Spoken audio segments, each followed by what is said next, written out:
Now, today, Thursday, June 25th, 2015, marks 65 years since the start of the Korean War. The conflict started when forces from the Communist North launched a surprise attack on the South.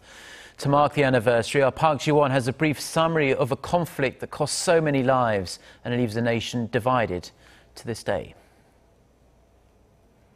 The Korean War began with some 75,000 North Korean forces crossing the 38th parallel, the border that divided Soviet-backed North Korea and pro-Western South Korea on the early morning of June 25th in 1950, 65 years ago. North Korean tanks reached the outskirts of the South Korean capital Seoul the next day.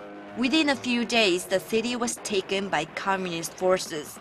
In the following 3 months, they conquered nearly all of the Korean Peninsula, except for some deep southern regions like Daegu and Busan. Eventually, the tide turned with the help of U.S. and UN forces.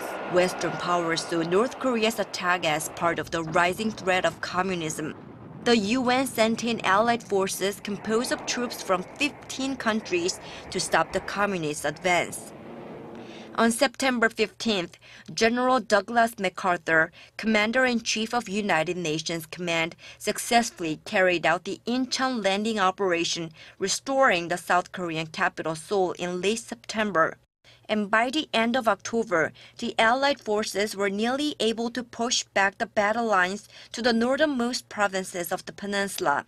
It seemed like the war would soon end, but with a sudden massive intervention of communist Chinese soldiers backing North Korea in late 1950, Seoul was retaken by communist forces in January the following year. After that, the war became a bloody stalemate. Allied forces fought back and retook Seoul in mid-March of 1951, but the warring continued and the casualties grew. And that's when the U.S. began examining a ceasefire. American officials first proposed the idea to Russia in May 1951. After some 2 more years of negotiations and ongoing hostilities, an Armistice Treaty was finally signed in July 1953, bringing the bitter fighting to an end.